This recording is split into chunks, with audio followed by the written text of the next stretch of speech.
الحمد لله وحده والصلاة والسلام على من لا نبي بعده أما بعد فأعوذ بالله من الشيطان الرجيم بسم الله الرحمن الرحيم إن الله وملائكته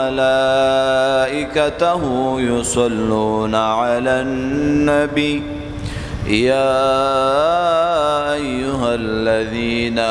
آمنوا صلوا عليه وسلموا تسليما اللهم صل على سيدنا ومولانا محمد وعلى آل سيدنا ومولانا محمد وبارك وسلم تسليما كثيرا كثيرا. یوزل پمین محبت سرا درود شریف ټول وای اللهم صل على محمد وعلى آل محمد كما صليت على إبراهيم وعلى آل إبراهيم إنك حميد مجيد. تا چې بل باندې د خاورو ډېرې جوړ کړو تا چې بل باندې د خاورو ډېرې جوړ کړو دغه شانتې به پتا هم واوړي خاورې اوازونه چې د بل مرګي ته اوري اوازونه چې د بل مرګي ته اوري دغه شان به ته د خپل مرګي هم واوري.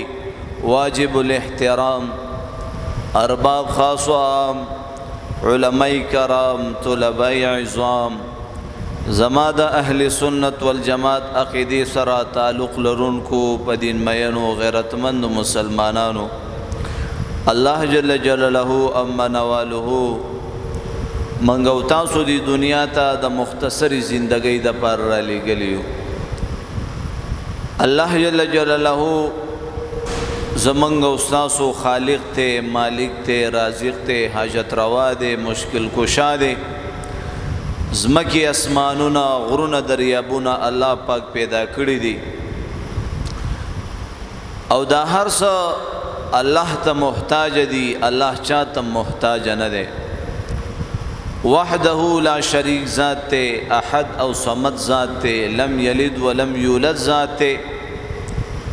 الله پاک زمنګ استاسو د پارا اسمانونه چت وګرځولو زمکه فرش وګرځولا دا زمکه الله پاک زمنګ استاسو د پارا نډیر نرم کړه نډیر سخت کړه په دې زمکه باندې الله پاک غرونه ټک وهل الله جل جلاله د دې زمکه نا قسمه قسمه میوه سبزیانی الله پاک منګو تاسو ترا کوي د دې اسمانونو نه الله پاک په منګو تاسو باندې بارانونه وري نو دا هر څه الله جل جلاله د انسان د فائدې د پاره پیدا کړی خدا انسان الله جل جلاله د خپل عبادت د پاره د خپل معرفت د پاره الله پاک پیدا کړي خنن یقینا دی انسان الله اون پیژندو د دې انسان تعلق د الله سره جوړ نشو دی انسان خپل رب اون پیژندو خپل معبود اون پیژندو. زما محترمو الله پاک قدردان ذات مهربان ذات چې خپل بنده سره ډیر محبت کوي او په خپل بندگانو باندې کله بیماری راولي چې دا بنده ما طرف ته متوجي شي کله ور باندې یو مشکل راولي چې دا بنده ما طرف ته متوجي شي کله یو پریشانی، کله یو مسله، کله بل مسله. نو د دې انسان سره د الله دشمنی نوي، دا صرف او صرف دا بنده خپل ځان طرف ته متوجه کول وي چې دا بنده ما طرف ته متوجه شي. نو حالات راوستلو والا ذات د الله ذات، حالات ټیکولو والا ذات د الله ذات ته. نن چې د عالم انسانیت، انسانانو بالخصوص پاکستان بالعموم په پوره دنیا کې دا یو انتشار جوړ دی، یو پریشانی دا، او خلق په مختلفو مشکلاتو کې گیر دي. نو دا غي واحد وجه دا ده چې زما محترمو دا انسان په خپل مقصد باندې راشي، او چې انسان په خپل مقصد باندې را نغې چرته هم دا کامیابی اونه ګوري. نن عالم کفر د مال خاوندان، د عہدو خاوندان، دا په خپلو زندګیانو کې تنگ دي. الله ور باندې زندګیانې تنګې کړې دي. د دې واحد وجه دا ده چې زما محترمو الله طرف ته تلل نشتا، د ګناه نه بچ کېدل نشتا، قرآن تلاوت نشتا، د مونځ اهتمام نشتا، د پردې اهتمام نشتا، د پیغمبر علیه الصلاۃ والسلام په طریقو باندې چلیدل نشتا.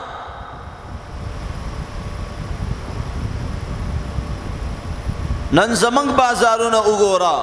د صحابه بازارونه هغه څنګه وو؟ د دنیا نه صحابه کرام کامیاب لاړ،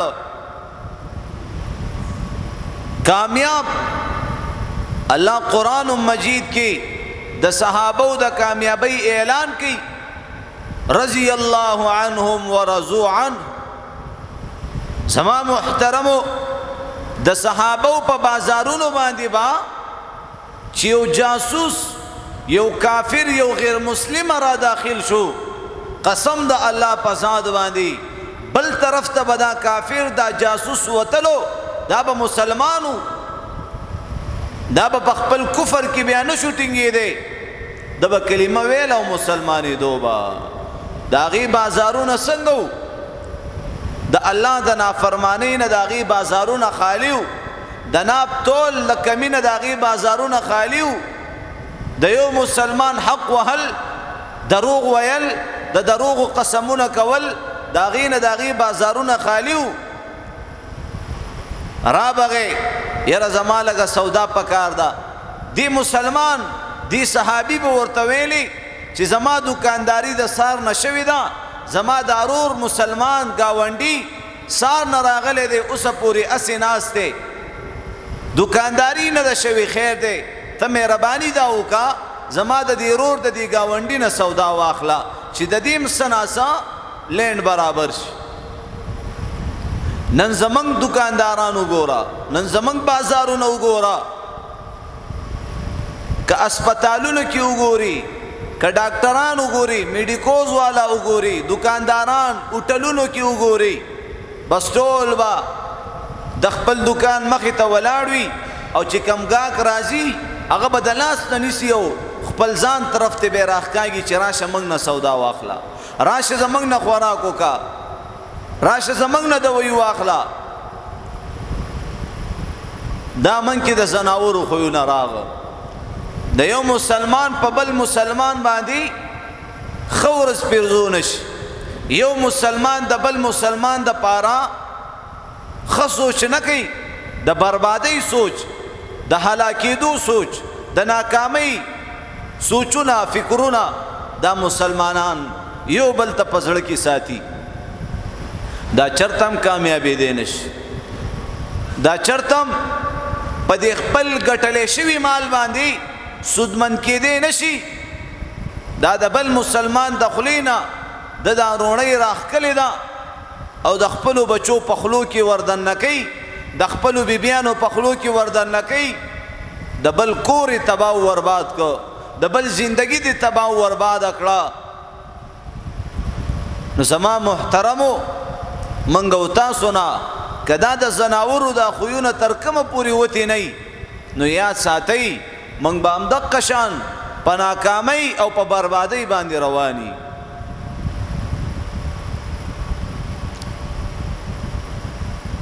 او زمنګ زنانا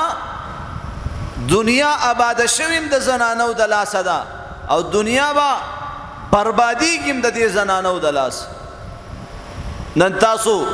دکانونو کې وګورئ، بازارونو کې وګورئ، لاړ شئ کوچی بازار ته لاړ شئ، شاهین بازار ته لاړ شئ، هر ځای کې دا زنانا دا زما عزتمندو وای په جهنم کې به هم زنانه زیاتې وي. نن لوی فتنه چې کومه خوره شوې ده دا د دې زنانو د لاسه ده. په سوشل میډیا باندې دومره فحاشي، دومره عریاني، د دې زنانو صحیح تربیت کول پکار دي،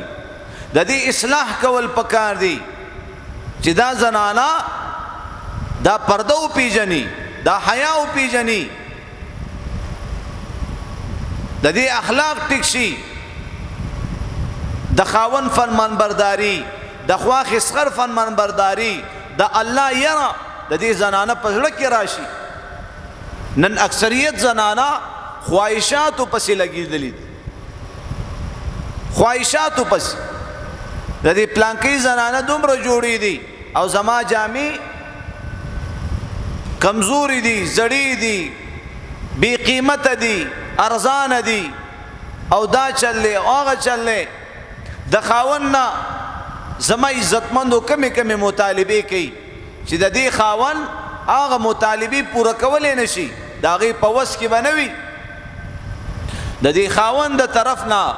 که معمولي سخته خبره دې ښځې ته وکړلی شوه نو دا ښځه به خپل خاوند ته څه وایي چې ما خو په پوره زندګۍ کې تا نه چېرته ښه خبره وانه اورېد، ما چېرته خیر تا نه ونه کتو. دا جهنمي ښځه ده چې هغه خپل خاوند ته پیغور ورکوي. نو زما محترمو د ځان سره سره د خپل کور والاو د زنانو ماشومانو صحیح تربیت کول دي چې الله د دې زندګۍ نیم بدلی کی. دا زمنګ زنانا دا پر راس باندې راشي او بیا د دې زنانو د لاسه به د دې ماشومانو بیا صحیح تربیت کی. وجه صدا اکثریت زما محترمو پلار هغه سار وختي وځي او ماسختن په تیاره کې کور ته راشي. نو د دې ماشوم په تربیت کې د مور لاس وي چې دا مور دا د خپل بچی صحیح تربیت وکړي. بل سپیکر کار نه کوي.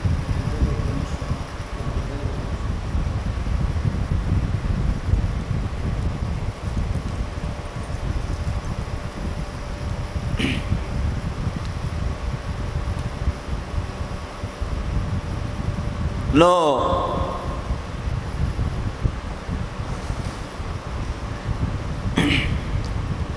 یو زنانا یو پیر سیب تراغلا او ډېرې ګیلې شکوې د خپل خاون نه کولی، خاون ما سره دا ظلم کوي، دا ظلم کوي، او ماله چې کم دی پیسې ډېرې کمې راکوي، او ما سره دومره ناروا روانه ده، دا چلې هغه چلې. وایي ما ترې نه تپوس وکړو چې تاله ستا خاون څومره ماهانه پیسې دله درکوي، څومره؟ دا ورته وایي چې ما له 50,000 روپۍ راکوي. زما محترمو په دې خبرې سره دا زنانه نور هم په جړا شوه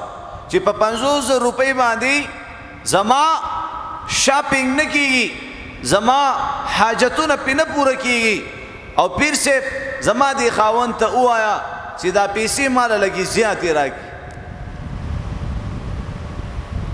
دغه پیسې ماله لږې زیاتې کړي چې په دې سره زما شاپینګ نه پوره کېږي، زما مسله نه حل کېږي.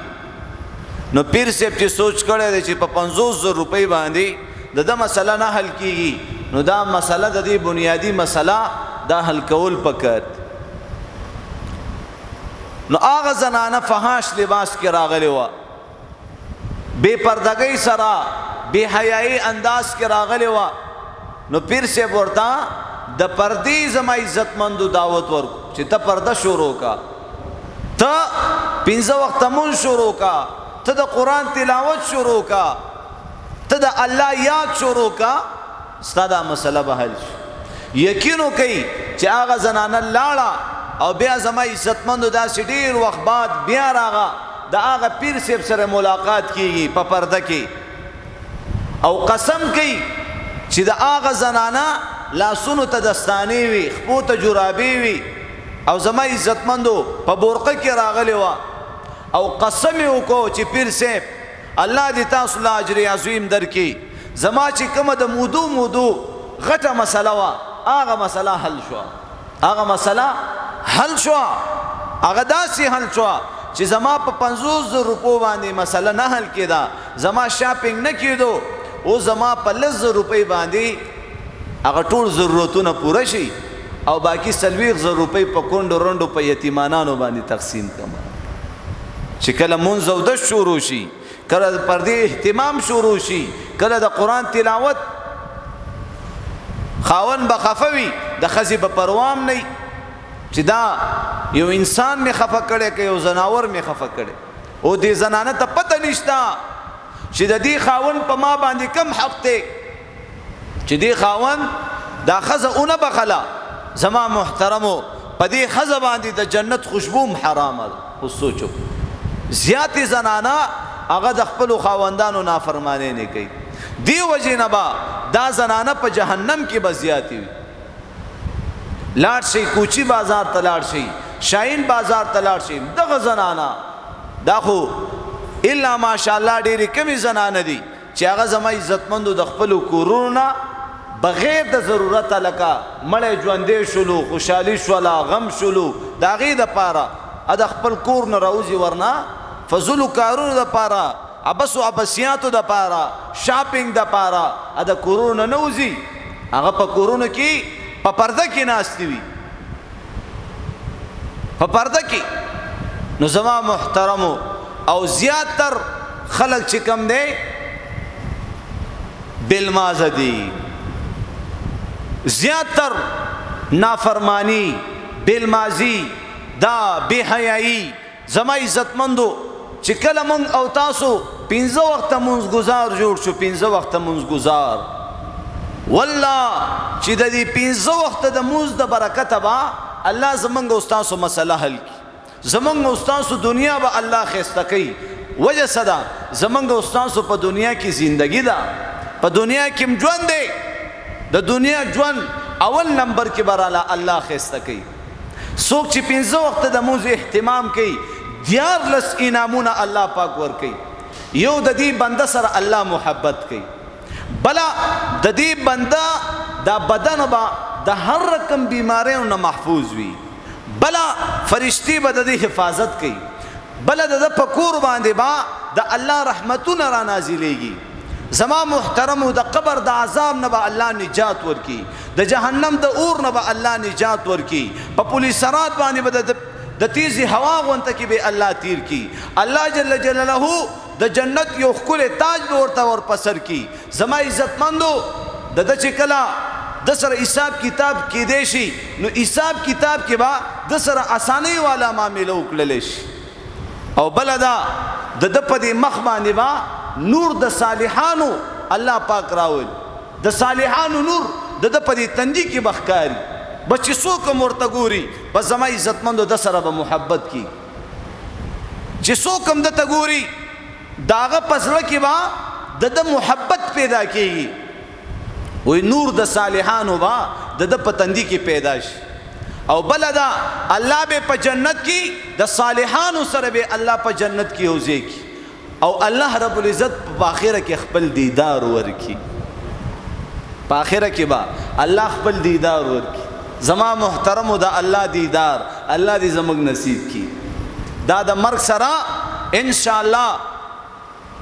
نه ختمېدو والا خوشحالی، نه ختمېدو والا نعمتونه، نه ختمېدو والا زندگی. د دنیا څه زندگی ده؟ ښایسته ځوان وي، رو رو رو رو مخې را ګونجېږي زما عزتمندو مخې هغه ښایستې لاړ شي. او جنت کې به دا سسټم نه وي. جنت کې به جنتي یو ورځې نه بلې ورځې ته ښایسته کېږي.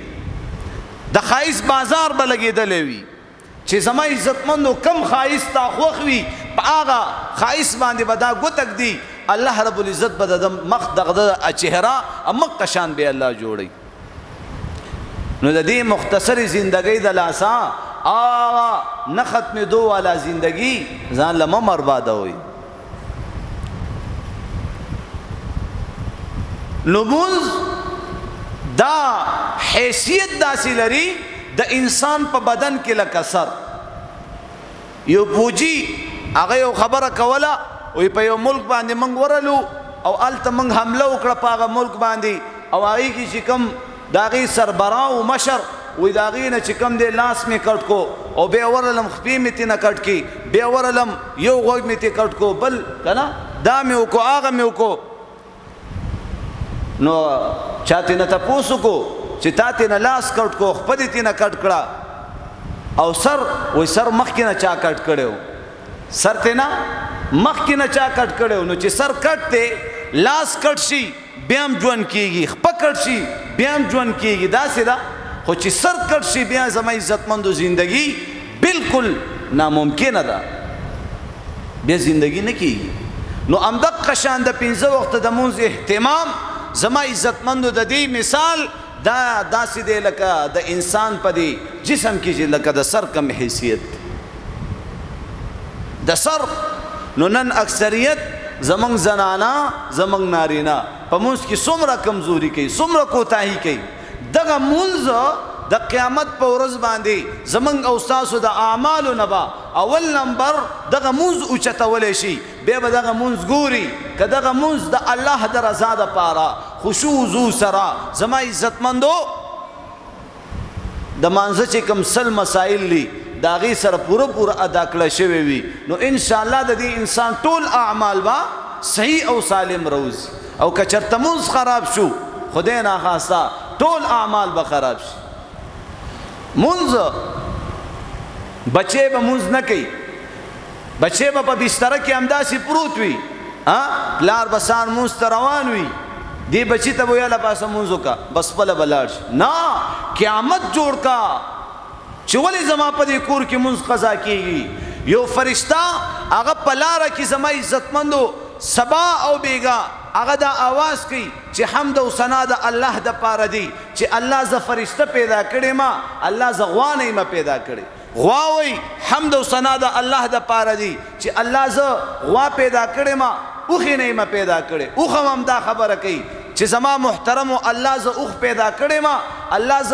زمره شیر نه ما پیدا کړې. شیر وای چې د الله د پاره حمد او ثنا دی چې الله ز زمره پیدا کړې ما خر نه ما پیدا کړي. او خرم وای چې الله ز خر پیدا کړي ما سپې نه ما پیدا کړي. سپې وای چې الله ز سپې پیدا کړي ما خنزیر نه ما پیدا کړي. او خنزیر څه وای حمد او ثنا د الله د پاره دی چې الله ز خنزیر پیدا کړي ما بلما ز انسان نه ما پیدا کړي.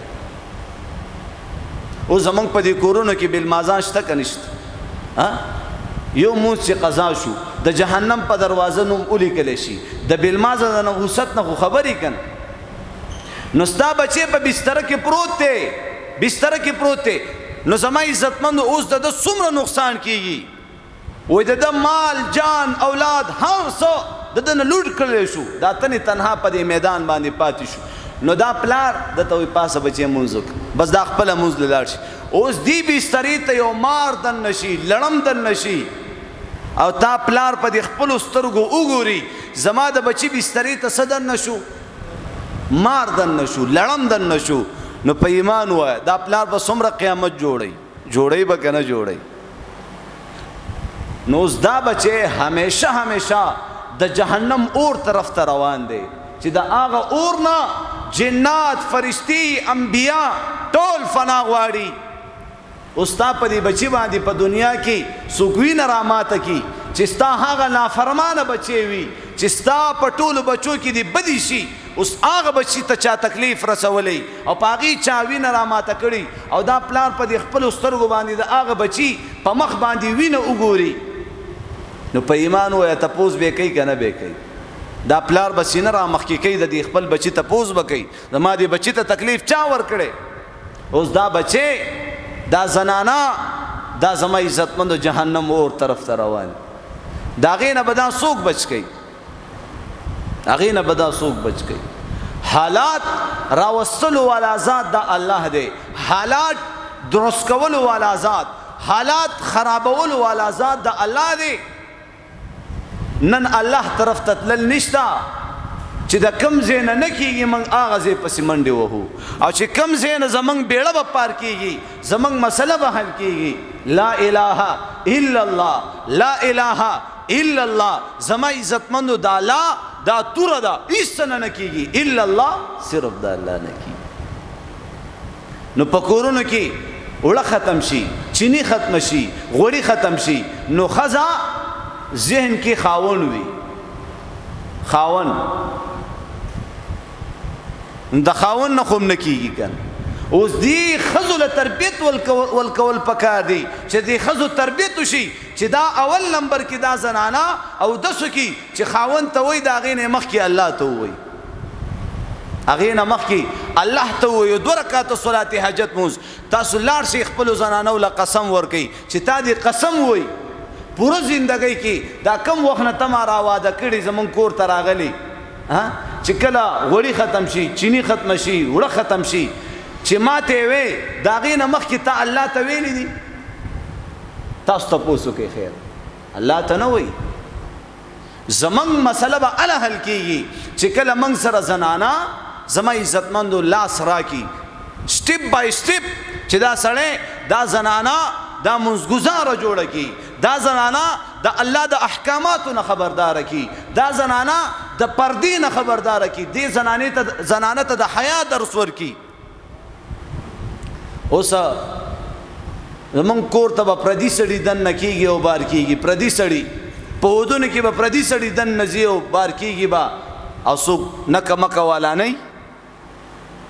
یقین وکړئ وایي دا د نکاح پلار د نکاح پلار چې د دې زنانه زما عزتمندو نکاح پلار جوړ شوی نن سبا لکه په دې کچرو کې یو سړی وکیل ونیسي وکیل دې ونیولو نو هغه ستا دپاره خبره وچلوله مسلې حل کړه نو په ایمان وایي دا وکیل ته کور ته راولي دا وکیل خپلې ښځې سره کینې دا وکیل ستا په نغري باندې کینی نه بس باروبار مسله و ختمه شوه اوس دغه شان د نکاح پلار هم دی بس هغه نکاح خوانی په ټیم کې دا د نکاح پلار جوړ شو خو زما عزتمندو پردی سړی د نکاح پلار جوړیږي دا زمونږ څومره یو غلط رسم او رواج دا څومره موږ غټه غلطي کوو لګیا پلار خپله موجود دی تره شته ماما شته بل چاته څه ضرورت دی دا محرم دی نو د نکاح پلار سره د دې جنۍ واده کېږي که نکاح کېږي د خپل خاوند مړ شو د هغې سره نکاح کېږي خو پردی سړی نو پردي خلک به زمونږ کورونو ته دننه کېږي او بار کېږي چې د پلانکي نه پرده کوم ابه خفه شي که د پلانکي نه ستر کوم خفه به شي الله دې خفه شي خیر دی دا ټول خلک خفه کا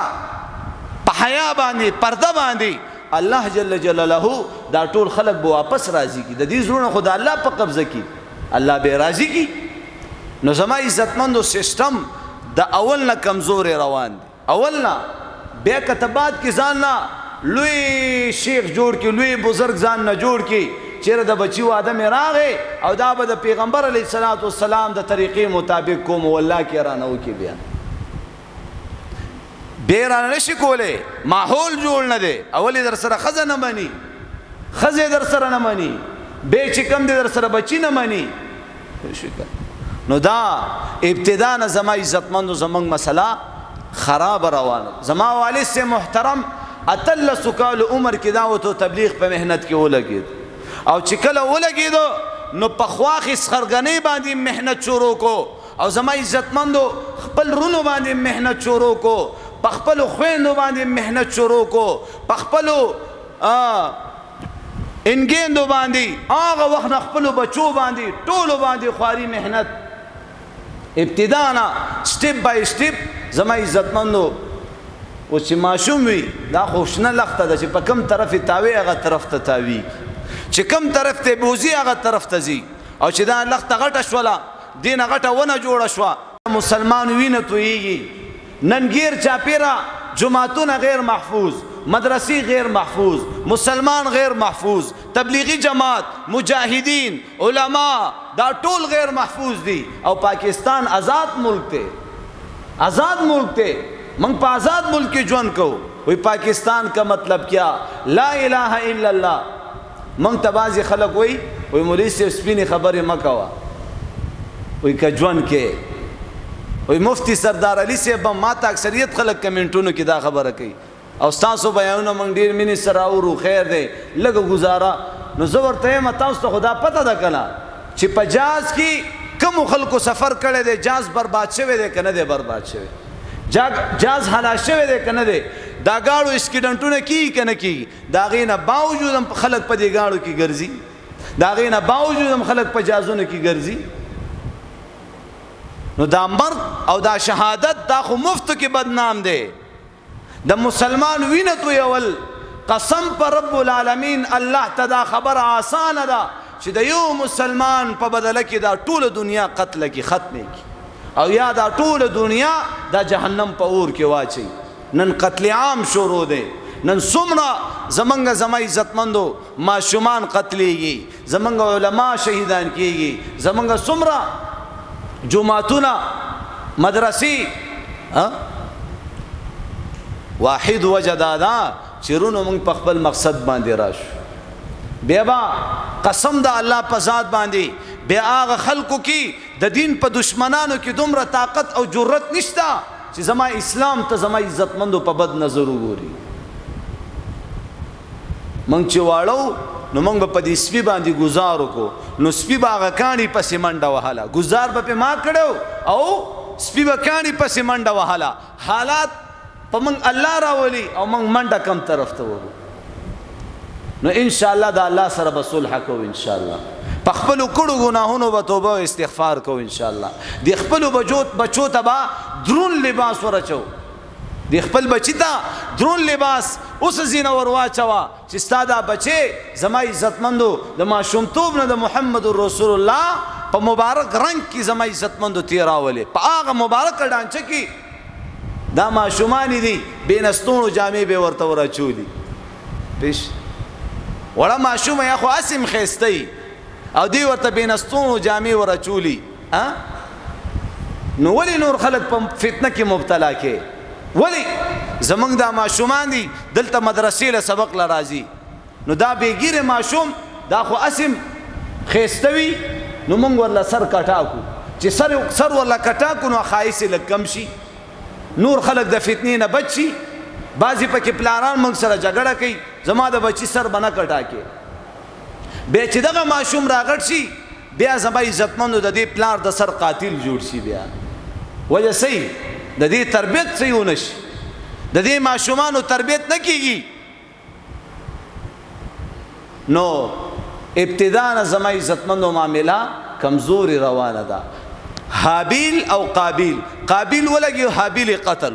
نو قیامت تر ورځې پورې به څومره قتلونه کیږي نو د قابیل به پکې پوره حصه وي.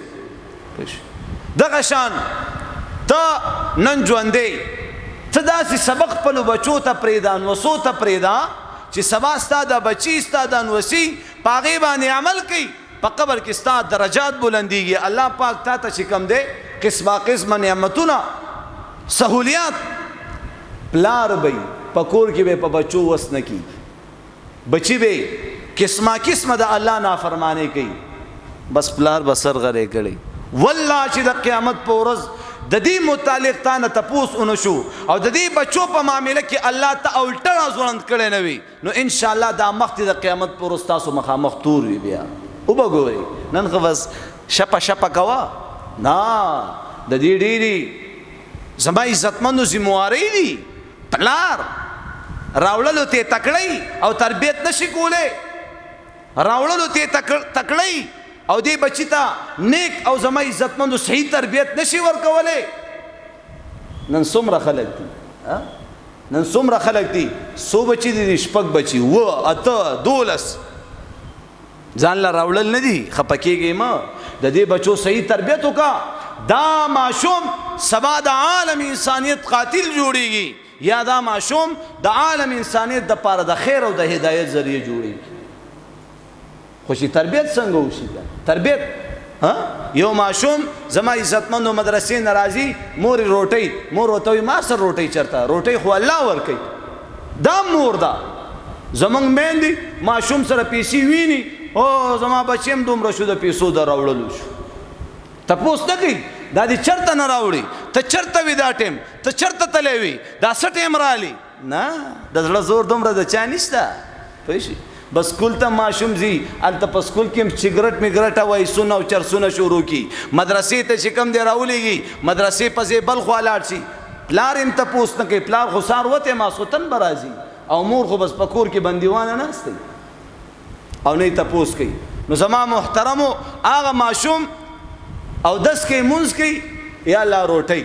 مور بله کمره کې ورته روټۍ ږدي تربیت کوي لګیا غم دی ورسره زما د دې بچي تربیت وشي زما دا بچی قاتل جوړ نشي زما دا بچی ګمراه نشي خلک ګمراه نه کي چاته نقصان ونه رسي زما محترمو هغه په یو بیله کمره کې به ورته روټۍ کېښوستله او ماشوم به مونځ وکړي ورشه هغه کمره کې به د الله روټۍ را لېږلې چې ماشوم هغه کمرې ته لاړې او مورې ما د الله روټۍ را لېږلې روټۍ به یې وخوړل اوس داسې تربیت روان دی یو ورځ داسې راله دا مورې چېرته تلې ده چېرته تلې ده او زما عزتمندو دا ماشوم راغی چې ماشوم راغی مورې چغې والي مور نشته همدغه شان ماشوم وږی دی او داسې کړی دی مونځ یې کړی دی یا الله روټۍ وږی یم بیا هغه کمرې ته تلې قسم د الله په ذات باندې الله د جنت دسترخوان را لېږلی د جنت دسترخوان راغلی دی او زما عزتمندو قسمه قسمه نعمتونه او ماشوم خوراک کړی دی او دسترخوان لاړ دغه دی چې مور یې راورسېدله ساه نیولې چې ماشوم تربیت مې روان کړی دی اوس نه تربیت بې خراب شوی وجه څه ده زه خو نه وم که نه ما به ورته په دې کمره کې روټۍ ږدله اوس به د ماشوم څه شوي وي زما محترمو چې مور راله بچی د روټۍ دې څه چلو کو وایي مورې نن خو مې داسې خوراک وکړو چې په زندګۍ کې مې داسې خوراک نه وکړ هغه مور وایي الحمدلله سی وویلې الحمدلله د هغه ماشوم نه الله د زمانې عبدالقادر جیلاني رحمت الله علیه جوړ وایي شي نن زموږ ماشومانو ټیک ټاکران جوړي لږ ناشنا پاټو کې وایي زه جهانګیری یم لږ ناشنا پاټو کې زه شاهرخ خان یم هغې دې شکلونو ته خو وګوره چېرته د یو عالم دین سره دې ماشوم تشبیه ورنه کړه تا ته د یو عالم دین چهره ښه نه ښکاري حاجي صاحب خفه کېږه مه که تا ته د عالم چهره ښه ښکارېده تا ته ګیرې والا ښه ښکارېده تا ته هغه پرده کې چې کومه زنانه روانه ده دا ښه ښکارېدله تا به خپلې لور ته پرده ور اچوله تا به خپلې لور ته برقه ور اچوله تا به خپل بچي ته په سر باندې ټوپۍ ږدله تا به خپل بچي ته د محمد رسول الله د تعلیماتو مطابق لباس ور اچولو نن زما عزتمندو ګیر چاپېره وګوره څوک دغه ډیکوریشن کې خپل بچی نه جوړوي زما بچی هم داسې عالم شي زما بچی هم داسې د قرآن حافظ شي ډېر خلک وایي مولیان څومره زیات شو مولیان څومره زیات شو نو مولیان زیات شو ستا په کور کې مولا شته ته خو ترې محروم یې مولیان خو زیات دي په هر کور کې عالم پکار دی که نه دی پکار چې په هر کور کې عالم پیدا شي په هر کور کې نکه مکه والا وي چې دا کار د شریعت خلاف دی او دا د شریعت مطابق داسې کسان په کور کې شته تاسو خپلو بیبیانو سره کښېنئ قسم د الله په ذات باندې دا غریبانانې د هېڅ څه نه هم خبرې نه دي ورشئ تپوس ترې وکئ دا موږ چې جړا فریاد کوو همدې وجې نه کوو چې زما ورونو مسلمانانو راځئ چې په خپل مقصد باندې راشو بل ته به ګوته نه نیسو موږ په خپل مقصد باندې راغو والله بالله ثم تالله چې الله رب العزت په پوره دنیا باندې به مسلمان ته الله فتح او بری ورکړي پوره دنیا کې به الله اسلامي نظام راولي پوه شئ که زما محترمو نن مسلمان د کافرانو د پاره رکاوټ جوړ شوی د اسلام راوړلو کې نن کافر کلمه نه وایي ولې نه مسلمانوي هغې ته پته دا مسلمان دی یو حاجي صاحب زما عزتمندو سیروزۍ کې راغلی دی او په دې گنج کې چې کوم دی تشکیلو نو دې گنج اډه کې دننه د سیکانو دوکانونه دي که نه نو هغه حاجي صاحب زما پلار ته وایي زه دې سیکانو له ورځم او دې ته دعوت ورکوم زه دې سیکانو له ورځم او دې ته دعوت پلار مې ورته وایي ګوره دا زمونږ د اخلاقو زمونږ د معاملاتو د دې نه به متاثره کېږي موږ به دې ته اخلاق پیش کوو دې له دعوت نشته خپله به وایي نه که نه دا څنګه چل دی دا خو دعوت خو د دې دپاره دی حاجي صاحب جذباتي غونته کې وایست هغې له ورغلی هغه سیکان ورته راجمع شوي دي حاجي صاحب ورته لګی دی دعوت ورکوي چې حاجي صاحب خبرې ختمې کړي دي هغه سیک ورته وایي بابا لږ دا خوله کولا وکړه چې بابا خوله کولا وکړې هلته دومره چونډۍ پرته وه بابا دومره چونډۍ نسوار دلته پراته دي وی وګوره دومره پاکې خبرې تا په دې ګنده خوله باندې وکړلې و مسلمانانو کې خو دغه لوی نقصان دی دغه لوی نقصان دی چې سوایو په عمل کې نشته نو ان شاء الله نن عزم کو چې د 15 وخت د مونځ اهتمام شروع کو به ان شاء الله او د پیغمبر علیه الصلاۃ والسلام د سنت مطابق زندگی شروع سر یختونه واخلا فونو کانو پوری دا زه بار دا خبره کوم دا خبره کوم په هر بیان کې کوم چې زما عزتمندو لوی خبرې پرېږدئ راځئ چې سار را پاسو وایو با الحمدلله الذي احیانا بعد ما اماتنا والیه النشور باتروم ته ځو زما عزتمندو ګس خپه به مخکې کوو او بیا به څه وایو اللهم انی اعوذ بک من الخبث والخبائث بیا به په باتروم کې څنګه کینو دا ښي لاس به په سر باندې پروت وي دا ګس لاس به په خېټې پروت وي موږ او تاسو به خپل حاجت پوره کوو او موږ او تاسو ته به د 100 شهیدانو اجر میلاوي دې کې خوشحالي دي دې کې کامیابی دي صحابه وبا عبدالرحمن بن عوف بروانو ستا قرآن کم دی وی دا زمون قرآن او زه په یو لار روان یم څوک دا ویلی شي دا قاري صاحب دا مولانا صاحب دا حاجي صاحب دا امیر صاحب دا زما قرآن دی څوک ویلی شي د دې زندگی د قرآن نه خلاف ته د دې ژوند د قرآن نه خلاف دی غټې تسبیح به پیدا کړي او د خویندو حقونه به نه ورکوي حجونو پسې به حجونه کوي او د خویندو حقونه به نه ورکوي مني یې نه خویندو حقونه پکې چا راوستي والله بالله ثم تالله که یو عمل دې قبول شو د قیامت په ورځ دې ما تا ته او الله جل جلاله او الټه راځوړند کي او تا ته مې دې الله شرمنده وکړي که ستا یو عمل قبلي وایي د هغه ملا پسې مونځ مه کوئ چې د خویندو حقونه نه ورکوي بس اسانې خبرې دي ځان ته هم څومره اسانه کړې بس خور ته به وایي بس راویې بخه داسې بخن نشته خور لا 4 لکه 15 لکه 10 لکه څومره حصه ده هغه به ورله ورکي چې هغه پیسې وګوري او د پیسو هغه مینه وګوري دې د هغې نه پس هغې ته اختیار دی چې اوس یې درکوي که نه درکوي هغه غریبي د پیسو مینه او محبت چرته کتلی هغه غریبه څه خبره ده چې د پیسو مینه لا څنګه نو پیسې به حصه به ورله ورکي حصه به ورله ورکي او که بیا د هغې نه پسې درته واپس درکوله بیا صحیح ده داسې معاف کول نشته چې خور تا ته په خوله وایي چې ما له بس مه راکوه ما درته در بخلي داسې نشته دا معاف کول نه دي راشي مفتیانو نه تپوس وکړي علماو سره کښېنئ نو زموږ مونځونه قبلېږي وایي مونځونه قبلېږي حجونه قبلېږي بعضې پکې اوس هم سر نه ړقوي ګپ دی څه دا ټولې مسلې دي نو زما عزتمندو چې په خپل ځان باندې بل باندې اټیک کول اعتراض کول خو آسان دي خو خپل ځان باندې عمر رضی الله تعالی عنہ 22 لاک مربع میل باندې حکمرانی کوي د بل دپاره خو جج جوړ شوی فیصلې کې او چې خپل ځان کې کم نقصانات دي هغه نه وباسي عمر بن عبدالعزیز رحمت الله علیه دا وګوره په قرآن او حدیث باندې عمل شریعت مطابق زندگی تیرول عبدالملک بن مروان هم مړ کېدو که نه چې کله په کفن کې په خوځېدو شو بچو رامخکې شو بچي ویلي چې یاره زموږ پلار خو ژوندی دی زما عزتمند عمر بن عبدالعزیز رحمت الله علیه ورته فرمایي پلار هم ژوندی نه دی پلار ته مذاب زر شروع شو پلار ته مذاب مخې وله وکتو مخې تک تور شوی نو حاجي صاحب که تا له مرګ راغی تا ته پته ده ته به د ایمان سره د دنیا نه لاړ شي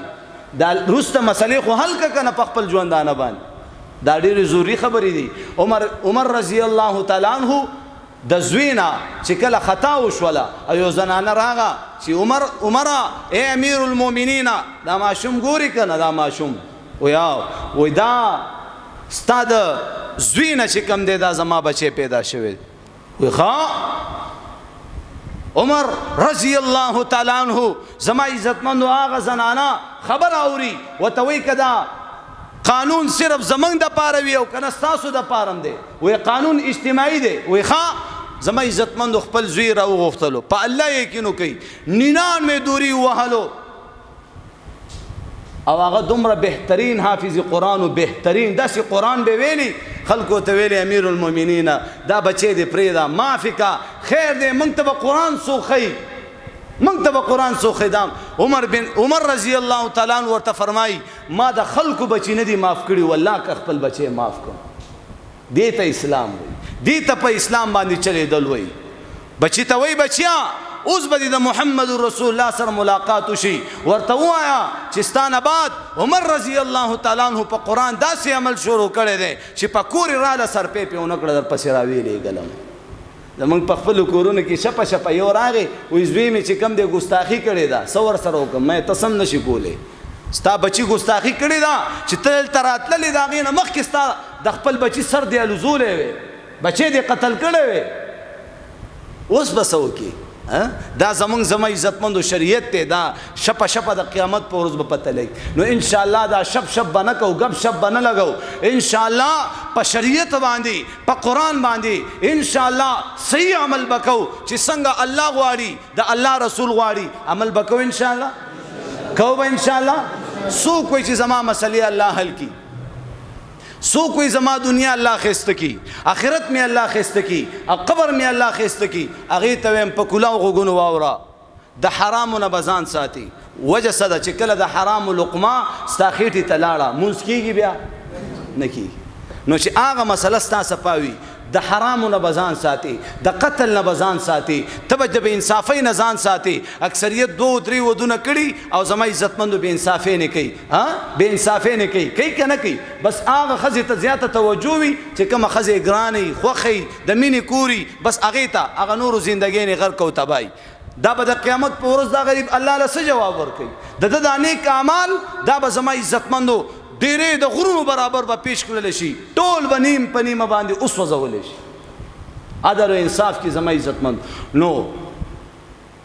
موږ مسلمانانی کلمه م ویلې ده، لوی مقام الله را کړی د محمد رسول الله امتیانی چې سار را پاسو زما عزتمندو انشاءالله د سحر مونځ به کوو.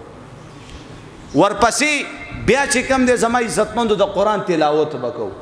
کم از کم یو رکو یا یو 3 آیاته کم از کم د دې تلاوت به روزانه پابندۍ سره څوک شروع کوي نن نه، چې انشاءالله مانه به په پوره ژوند کې د قرآن تلاوت نه پاتې کېږي. کله نا کله پاتې شو څه پروا نه کوي، خو انشاءالله اهتمام سره به د قرآن تلاوت کوو. یو مونځ شروع شو، یو د قرآن تلاوت شروع شو. ګورئ بیا مسله الله پاک حل کوي که نه حل کوي. وګوره بچو ته به هم د پیغمبر علیه السلام طریقې ښایو، په خپلو ځانونو کې به هم راولو انشاءالله. او زما عزتمندو زنانو ته به د حیا درس ورکو، د پردې درس به ورکو چې څومره دې وسه کېږي خیر دی، که دومره وس دې پې نه رسي صرف ورته د خولې یو اشاره ورکه چې لوري دا لوپټه دې په سر صحیح کا، دا ویښته دې پټ کا، یا چې کوم دې د کور نه وځي نو زما عزتمندو وګوره چې په کوم انداز کې د کور نه وځي. نو د زنانه لوپټه وګورئ، بهر زنانه په کوم انداز کې روانه ده، بس پوه شه چې د دې مشرانو همدغه غیرت دی چې څومره د دې زنانه پرده ده. که لوپټه کې ده بس دومره د دې سړي چې کوم دی هغه غیرتیان دي، که په برقه کې ده بس پوه شه چې د دې سړي دومره غیرتیان دي. نن زما عزتمندو څومره فحاش لباس کې او فخر سره ځان سره روانه کړي چې خلک زما ښځې ته وګوري دومره ښایسته ښځې ده، دومره بې حیایي شوه. په کومو خبرو باندې شرمېدل پکار دي، په هغې نن پښتون نه شرمېږي، او په کومو خبرو باندې زما عزتمندو شرمېدل نه دي پکار، په هغې شرمېږو. نن زموږ خویندې میندې زما عزتمندو بلوغ نه اورېدلې دي، نکاح قابلې دي، او بس په کورونو کې رشته ورپسې راشي، هغه د رشتې خبرې هم دومره سختې بیان کړي چې کوم خلک راغلي هغه هم واپس شي. مړه دا خو والله ډېر سخت قانون دی د دې سختې خبرې. نو انشاءالله رشتې به اسانه و، ټیک ده که نه؟ انشاءالله اسانه د زړه غوښې دې چاله ورکړي، بیا ورته دا مه وایه چې دام وکړه او دام وکړه او دام وکړه. نو انشاءالله چې زه لور ورکومه زما اصول لږ آسان وي او زما عزتمندو لږ کمزوري وي، نو انشاءالله چې کم خلک موږ سره رشته کوي نو هغې ته به هم اساني وي. نو دا زناګانې به ختمې شي، بې حیایانې به ختمې شي. ما او تا ته به پته هم نه وي والله که بیا دا لور دا بچی زما او ستا غیرت ته وګوري، زما او ستا عزت ته وګوري. دا زه ځان له زور ورکومه، زه ځان له خوله وباسم، والله دا لوی نقصانات بیا سبا مخې ته راځي چې قاري صاحب مولانا صاحب دې بچي سره څه وکړم، دې لور سره څه وکړم، دا خو زه نشم کنټرول کولی. مې چې کوم وخت ما د ځان نه خوله ویسته هغه ټیم ته اوده ناست وي، मेरे हाथ में कलम है, मेरे जहन में उजाला, मुझे क्या दबा सकेगा कोई जुल्मतों का पाला। मुझे फिक्र अपने आलम, तुझे अपनी ज़ात का गम, मैं तुलू हो रहा हूँ, तू गुरूब होने वाला। वे रजी लुर में चिकम दे दुमर द दुनिया पिसुना वरकोमा दाखिली बेवसैमा खुद दी लुर दुमर फिसुना खलासोमा। زما عزتمند لوري ورسته ورځ په ناکامۍ په سکول کې بهر امتحان کې فیل کېدا، د هغه لور د کمرې تالاشي واخسته، د دې لور د دې بیډ د لاندې نه دوه ګوتې موبایل لووتلو، دوه ګوتې موبایل چې په هغه موبایل کې هغه کم میسیجونه لیږلي وو او څومره وخت یې خراب کړی. دا سیده که نه ده؟ دا سیده که نه ده؟ بیا به زما او ستا لور خور ودیږي او بیا به همدغه شان کوي. یو جنۍ ودېدله او د خاوند کور ته ځان سره په ډولۍ کې تیل یوړه، تیل خاورو تیل، او زما عزتمندو د هغې نه پس ډولۍ کې ناسته ده او زه لږ باتروم ته ځمه حاجت پوره کولو، باتروم ته لاړه خاورو تیل یې په ځان ناواړول، ځان ته یې تیلی ورته کو. زما عزتمند بیا نکه مکه دې ته نشي کولی، بیا بچې م والله که کنټرول کې کړي، والله که دا لور کنټرول کې کړي، انشاءالله رشتې به اسانه و، انشاءالله اسانه به انشاءالله. او ښه ډاډه وایه وی لور مې پیغله شوې ده، که بچی دې د نکاح وي بلکل راځئ. دا خبره اسانه کوي. زنا وګورئ څومره اسانه شوه، نو اسانه به انشاءالله. که رشته راځي بس صرف یو درې خبرې پکې وګوره چې الګ بعضې جنۍ دینداره ده او که نه ده دینداره ده، او الګ به بېدینه چرسي به یې پوډري به یې د الګ تپوس به نه کوي، او بس جنۍ به دینداره غواړي. سبا د دې جنۍ سونم د الګ خرڅوي، د دې جنۍ د کور لوښي هم خرڅوي، د دې جنۍ دپاره په نکاح کې اول نمبر ټکی نون دی، نور نان نفقه. نو چې یو الګ نان نفقه چې کوم دی خپلې ښځې ته بچو ته نشي ور برابرولی، په ایمان وایي دې الګ له واده کول پکار دي، پکار دي. موږ چاله واده کوو؟ پوډري چرسي له چې زه واده سره به ټیک شي، د یو تورسري زندګي غرق او تباه کي، او سبا یې دغه الګ په وړه خبره یې طلاقه کیسته. یو راغی ویره زوی مې چې کوم دی په نشه کې و، ښځې ته یې اته پیره طلاق ویلو، څو پیره؟ مې شابس پوه شوې، اته پیره. ما وایي دا اوس څنګه مسله ده؟ مې هغه درې کې خو ښځه طلاقه شوه او دا باقي طلاقونه په ده باندې وبال شو. په دې خبره ورسېد. نو غوسه کې خلک ښځه طلاقوي که نه، څه په خوشحالۍ کې خو نه طلاقوي. بعضې وایي نه کنه ډېر غوسه ومه، او وایي په درې کاڼو طلاقوي. نه ښځه زما عزتمندو دا خاوند دا بې غیرته دا سهار مونځ ته نشي پاسولی، که سهار یې مونځ ته پاسوي خو بېدینه دی که نه. داسې سړي له ښځه ورکول پکار دي، ورته وایي سهار مونځ له پاسه، او زما عزتمندو اوس په دې باندې ښځه طلاقه کړې. نو د یو تورسري زندګي غرقول لا ګپ دی څه؟ نو انشاءالله چې کوم خلکو ښځو سره لږه نرمي کړې ده، لږ سهولت، او زما عزتمندو دا زنانه چې کومې دي دا ناقص العقل دي، ناقص العقل دي، کمزوري پختۍ والا دي، د کسې پختۍ نه پیدا دي. دې باندې رحم وکړو، په انسانیت، په مینې، محبت، په سړیتوب، په اخلاقو باندې. دې ته یو خبره مخې ته کېده، وی نه منله زه ستا ذمهوار. ته خو چې دا په کوم انداز کې لګې، پلار وله یادې، مور وله یادې، رونه وله یادې، هغې وله کنځي، نو دا ټیک کېږي نه، به نورم خرابېږي. دا سیده که نه ده؟ نو انشاءالله الله دې په دې ټولو خبرو د عمل کولو توفیق را نصیب کړي. د دې ټولو خبرو اهتمام به کوو انشاءالله، په رشتو کې به خیال کوو انشاءالله.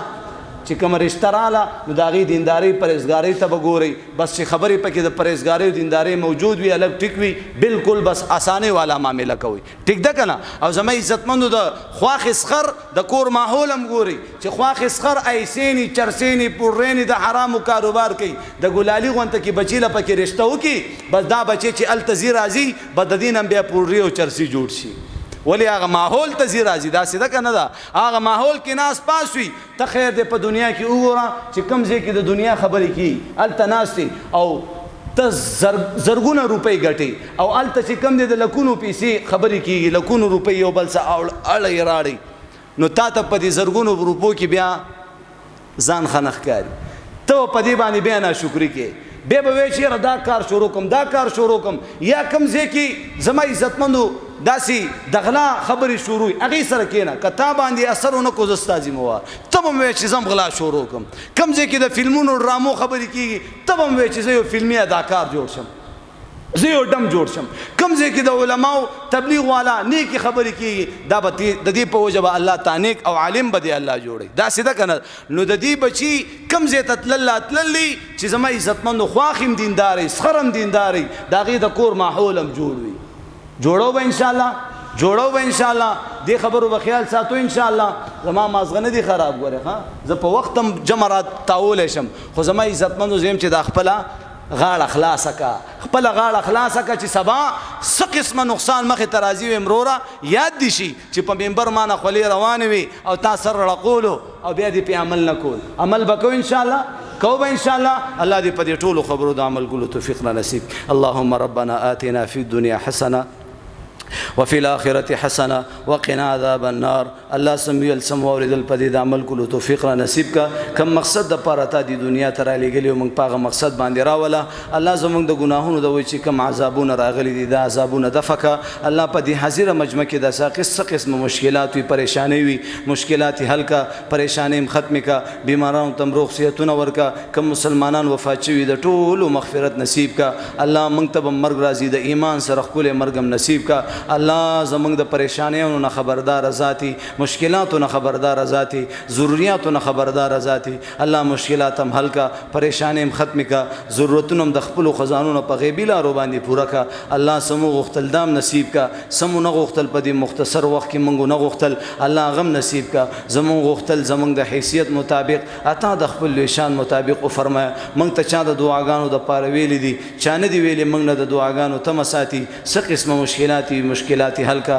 پریشانی ختم کا الله دا دعاګانې لاس کته کېدل نه مخکې قبول کا وصلی الله تعالی علی خیر خلقه محمد و آله و اصحابه اجمعین